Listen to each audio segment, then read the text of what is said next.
So the Blue Jackets came back down to earth last night, losing 4-0 to the Carolina Hurricanes. We're going to talk a little bit about that, but don't worry, the future is bright for Columbus, and we've got another draft profile for you. That is what's coming up today on Locked On Blue Jackets. You're Locked On Blue Jackets, your daily podcast on the Columbus Blue Jackets, part of the Locked On Podcast Network. Your team every day.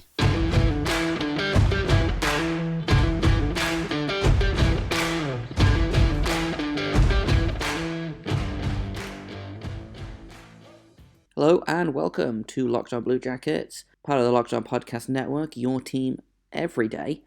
I am, as always, your host, Jay Foster, here to give you a special weekend edition of Locked On Blue Jackets. We're going to talk a little bit about last night's game, not too much, because I sat down with another prospect expert earlier this week and talked about two very exciting prospects that could potentially be there for Columbus, so that's mostly what we're going to talk about today. Before we get started, I do want to thank everyone for making this your first listen of the day every day. Locked On Blue Jackets is free and available on all podcast platforms and soon to be YouTube, so keep your eye out for that. So we'll get the less fun thing out of the way first. The Blue Jackets lose 4-0 to the Carolina Hurricanes. Just after the game, Brad Larson said, well, I'm not going to watch the tape from that one. The assistant coaches aren't going to watch the tape from that one. I assume that means that the players aren't going to be watching any game tape from that. Sometimes you're just tired. I think a bunch of things kind of coincided. You know, it was a hard game against Florida the night before. They had to travel. Second half of a back-to-back. The Blue Jackets only managed 19 shots on goal to Carolina's 50 shots on goal. So unfortunately, that means that Patrick Laine's point streak stops at 11. The Blue Jackets win streak stops at 4. Which, hey, a 4-game win streak is not the worst thing in the world. Frustrating that it happened to Carolina, but it is what it is. I do want to say one thing of note just before we move on entirely, because like I said, I don't want to spend a ton of time talking about this. It was a bad game, and sometimes games are bad and we don't pay attention to them. The Hurricanes had 50 shots on goal, so JF Berube made 46 of 50 saves, which, considering what a tough week he's had already, you know, facing the Panthers last night, facing a bunch of shots with Toronto the night before. Like, I think someone said he's faced 94 shots over the past 26 hours, or within 26-hour period, and he allowed 7 goals on those 94 shots. So, not a terrible week for JF Berube. Shout out to him, and hopefully this team can get it together against the Penguins, who they play tomorrow. So tomorrow's episode, we're doing another bonus episode. We'll talk a little bit about the Penguins coming up. But right now, I want to get into some prospect talk. So I sat down earlier this week with Will Scouch of Scouching, and we talked a couple of really fun prospects. So today, we are going to talk about Logan Cooley. So I will just play the conversation. I'll just get into it. So the Blue Jackets are kind of on a little upward streak at the minute. I suspect that's about to end. Their next 3 games are against Carolina, Florida, and Pittsburgh, so I'm not holding out much hope there. The Blackhawks, who were the original owners of our other first-round pick, are on a bit of a downward trend, which, you know, you love to see, but I thought we would do a couple more draft profiles. So I've got a new prospect expert on to come and talk about some more teenagers. So I've got Will Scouch of Scouching here to talk about a couple of really exciting prospects. So thanks for coming on, Will. Oh, it's a pleasure, Jay. I've heard a lot of really good things. Well, we love to hear that, of course. But let's start off with Logan Cooley, who is a name that I have heard a lot. What can you tell me about Cooley, kind of as a player? What should teams be expecting from a guy like Logan Cooley? Yeah, he is the sort of, in my view, he's sort of the crown jewel of the U.S. development team this year. He's that sort of prototypical speedy, skilled, really dynamic offensive center. He's got great pace in his game. He moves the puck up the ice real quick. He's got a real nice dual threat offense where he can get into scoring position himself or work off the perimeter, and just has a really, really simple but effective approach to the game that really seems to work for him. And I've really enjoyed watching him play. He's number 2 for me right now on my board. I think he's got all the potential in the world to be at worst a top 6 sort of offensive center for an NHL team. And he's one of the more exciting, fun players to watch this year, which is also a nice bonus. He's an exciting, fun player to watch, and really looking forward to seeing where he lands for sure.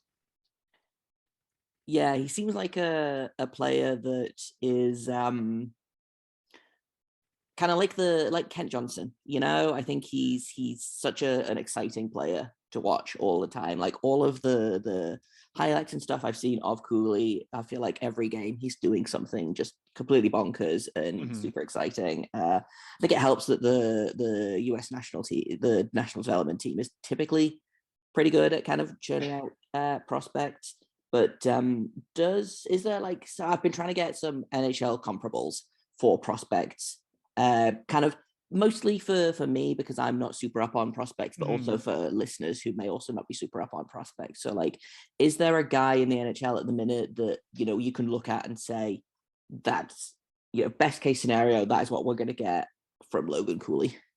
I mean, the first thing that pops into my head is a name like Matthew Barzal, who is just exciting when you watch him. Maybe kind of up that Travis Konechny angle too. Maybe a bit less of a pest on the ice than a guy like Konechny, but he definitely has that sort of high skill, high pace, high intensity to his game. And I think that maybe more up the line of Barzal, who has that truly high end speed and skill combination to his game that you do really want to see more of. So those are the names that jump to mind right away, and I'm trying to think of others off the top of my head. But I think that's kind of in the right neighborhood, I would say. Yeah, I mean, I would not be mad about having Matt Barzal on my team, and I don't think a lot of people would be. So that's a really fun comparable that I haven't heard from about anyone else in the draft so far. I've been getting some really fun comparables, but that one's exciting. Like Dylan Larkin is another one that kind of comes to mind. Just one of these really quick, skilled guys that can both score and set up a play. He just has a really, really nice, well-rounded offensive skill set. So something in that range. In a minute, I've got more conversation with Will about Logan Cooley, but first I want to tell you about BetOnline, because football might be over, but basketball is in full swing. Both pro and college hoops are full steam ahead, and from all the latest odds, totals, player performance props to where the next fight coach is going to land, BetOnline.net is the number one spot for all of your sports betting needs. BetOnline remains the best spot for all your sports scores, podcasts, and news this season. And it's not just basketball. BetOnline.net is your source for hockey, boxing, UFC odds, right to your favorite Vegas casino games. BetOnline.net has it all. So head to the website today or use your mobile device to learn more about the trends and action, because BetOnline is where the game starts. Welcome back to Locked On Blue Jackets. Thank you for making this your first listen of the day every day. Locked On Blue Jackets is free and available on all podcast platforms, and I appreciate you. In terms of, so obviously he's listed as a center in this draft, and something that kind of, as I've gotten a little bit more into kind of looking at prospects, and obviously last season Blue Jackets drafted 2 centers in the first round, but we're kind of, the way I'm looking at it, I don't think Kent Johnson is a center at the NHL level, and kind of looking at players that are listed as centers but probably will switch to wing in the NHL level. Is Cooley the kind of guy that you see as like a legitimate NHL center, or is he a guy that his skill set is probably going to be better suited to being on someone's wing? I mean, he's a guy that I think he's been playing center every game I've seen him. He has not touched the wing in any of the games I've seen him, and he's a player where I think an NHL coach is going to have to accept that as a defensive center, I don't think you're going to get absolutely like a perfect hockey player out of him, But I do think that if you're willing to let him play in open ice, let him positionally be aware defensively and just sort of cover the right space and be ready to sort of jump into that offense immediately after the puck gets turned over, then I think he could be a center. I mean, he's a great player up the middle. He's a great offensive rush quarterback, one of the best, if not the best, I've tracked this year so far. And I feel like running an offense through him up the middle of the ice certainly can be a huge benefit for a team's offense. So I would say that he's one of these guys where I would put him at center, and as a last resort, if it's really not working out after a little bit of time, say, all right, maybe we'll play on the wing, try to put you down there. And I mean, we're talking about the Columbus Blue Jackets a little bit here. I look at the Columbus Blue Jackets down the middle, in the future. I think that there is definitely a role for someone like Logan Cooley, especially if you lock up a guy like Patrick Laine long term, who's a pretty solid offensive rush player himself, but much more of a finisher and sort of a offensive zone player. And I feel like Cooley would pair off of a player like that really, really well and be able to find him in the offensive zone. And I just feel like putting him on the wing is just sort of the easy answer to say, well, he's not big enough and his defensive game is not fantastic. But for me, the pros with him strongly outweigh the cons, especially when you give him some space to play with and some time to build up that speed and work that skill he has. Yeah, that's again something I've kind of been going into this draft looking at is, if we do end up signing Patrick Laine long term, we're going to have to get him a real center eventually. We can't keep putting Boone Jenner there and hoping for the best because the Blue Jackets kind of have 2.5 centers at the minute at best. And like Cole Sillinger, I think, has done pretty well as a center, but I don't see Kent Johnson as a true number one center. So getting a guy like Cooley, I think, is probably pretty important to having someone, like you say, to play on a line with Patrick Laine, because that's what we need at the minute. I think even more than a definite center is, I think we need someone that can play on Patrick Laine's line, so to speak. And I'll be disappointed if Cooley does not kind of drop to that, because I'm kind of looking at the rankings on Elite Prospects, and some, like, you have him at second. Some guys have him as low as 9, which would be great. I'm kind of looking at that 3 to 8 range for where hopefully both Chicago and Columbus will be picking. And so if he could kind of fall there, that would be ideal. But it's not looking super hopeful. That's the other side of this discussion too, right? I don't think Cooley's going to last very long in this year's draft, but I do think that you never know. There's still a lot of games left in the season. There's still a long way to go before we know who picks where. You got 2 lottery balls, going into the lottery. You never know what could happen. But I mean, if all else fails, if it's not Cooley, I think there are more than enough options available more towards that back half of the top 10 into the early teens. If sort of the quote unquote worst case scenario happens for Columbus, where they just end up with these 2 lottery picks that aren't necessarily super high end, I still have a lot of faith in at least the top, I'd say 15 to 20 names in this year's draft. And someone good will be available. And I think that's something you can sort of rely on. Yeah, for sure. I've looked at, I think, 7 or 8 guys now. I'm looking at hopefully kind of, I've looked at Shane Wright, who's going first overall, and then I've looked at, some guys that are probably going to be towards the back end, but mostly I've kind of looked at, like you say, the kind of the back half of the top 10 into the early teens. And so, I'm hearing a lot of really good noise about the guys that are kind of falling in that. And especially, I think, because last year's draft was so weak, I'm looking at this year and thinking, oh, actually, there's a lot of really good players that are kind of, like you say, probably going to be in the top 15 to 20 of this draft, which is great. I want to talk a little bit kind of more broadly about the US development team as a whole, because obviously they've got Logan Cooley and they've got Frank Nazar as well, who's someone that I'm super excited about potentially falling to the Blue Jackets.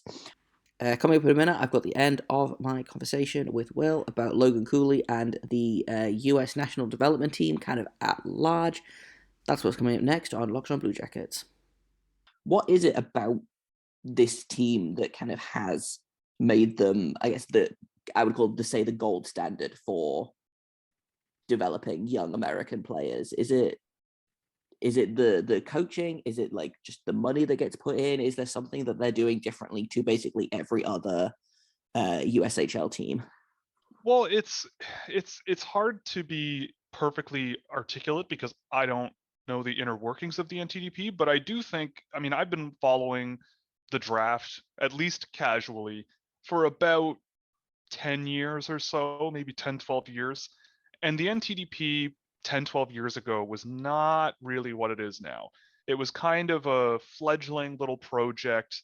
I felt that young US talent still hadn't quite caught up to where Hockey Canada was, and a lot of really good American talent was coming to Canada, sorry, to play in the OHL and all that stuff. And the USHL was a little bit of an afterthought, but I feel like the NTDP eventually sort of figured out pretty quickly that the game was changing, and the way that they're bringing up their players and the way that you see the game played by the NTDP is very based around sort of skill and offense. Like even their depth forwards, they don't have that many guys that are 6'5" and just bruisers, like some traditional hockey thinking might have. A lot of their players are skill, skill, skill. Even their bigger players have a lot of skill to them. And I feel like they're encouraging them to be creative more than anything. And we saw guys like Jack Hughes come through that program, and we saw guys like Trevor Zegras was on the same team with Cole Caulfield. Like they're kind of thinking outside the box to elevate these really high end, AAA players in the States up to this development program to say, all right, let's take these really talented players and see what happens when we put them all together. And I think with the rest of the USHL, I think it is undervalued in terms of, I think that trickle down effect from USA Hockey and how good this NTDP program has gotten has had a bit of an effect on the rest of the USHL and where the talent base is there. And I think you can find some good value there. But I think a lot of it, from my perspective, watching this program for the last few years, especially in detail, is they just load their lineup full of just really quick, skilled guys who know how to score. Defensively, there are some guys here and there who do play some strong defensive play, but their best defensemen, in my view, are the guys who are good defensively because they're so good offensively. They do whatever they can to remove pucks from opponents in the defensive end as quickly as possible, but they have the skating and skill to sort of quarterback an offense themselves. And I feel like that's been the trend over the last few years, is just sort of really pushing towards this possession, skill, and creativity side of things that I still think that Hockey Canada and the like are still a little bit behind on in terms of making it your full lineups approach. But I think that that's been a huge benefit for them, and why it's just been getting better and better and better, and why the US team at the World Juniors every year, in my view, is becoming a pretty major threat to the Canadians. Yeah, for sure. I feel like the American team is always the most fun to watch. I think they're not necessarily the best team, but I always have a lot of fun rooting for the Americans. Obviously, listeners by now know I am not American, if you couldn't tell. And so I don't really have like a dog in that fight when World Juniors comes around. I'm like, who's the most fun? Who has Blue Jackets prospects on it? And, the US team doesn't have any Blue Jackets prospects at the minute, I don't think, but they're just a lot of fun to watch. And I feel like every time, like you say, Jack Hughes, Trevor Zegras, I think Dylan Larkin and Zach Werenski took a turn on the team. Austin Matthews, like every time you look at like a young, exciting American player, chances are he came through that project, that project, which is which is fun. Yeah, they do, and it's interesting because these guys play together. They know how, an advantage they have, like in with Hockey Canada, we don't really have this sort of program where we take the elite of the elite young players and just put them on a team together when they're 16 or even 15, and they play 2 or 3 years together as one just tank of a team. And the States just, so when it comes time for these international tournaments like the under 18s and the under 20s, these guys know each other. They've been playing together for years, or they have in the past usually played together. So that's also an advantage in this international sort of stage where they are trying to sort of show off where their program is headed and what the talent is like on their teams. Whereas Hockey Canada, I think if you made a sort of Hockey Canada team and they toured all year and played in the CHL and just were the best junior players in Canada, you'd probably have a pretty darn good team there too after a couple of years of playing together. But that's another thing to really look for with the U.S. is that they have these guys that just know how to play together as soon as they hit the ice in game one of these tournaments, and it's really interesting to watch. And it's one of the most, like you said, it's probably the most fun junior team to watch anytime there's junior hockey going on. And that's all I've got for you today. Tomorrow, like I said a little earlier, we're gonna do a quick preview of the upcoming Penguins game. Who is that? Is the game tomorrow night? So we're gonna do a quick look at that. And I've got a scouting profile for you with Will Scouch. We sat down and talked about Philip Mashar. So that's fun and exciting. And that is what is coming up tomorrow on Locked On Blue Jackets. I've been Jay Foster. You can find me on Twitter at _Jacob Foster, JAKOBFORSTER. You can find this podcast at LO_Blue Jackets and wherever you get your podcasts. We are soon to be on YouTube. Keep an eye out for that. And if you have comments, questions, criticisms, you can email me at lockedonbluejackets@gmail.com.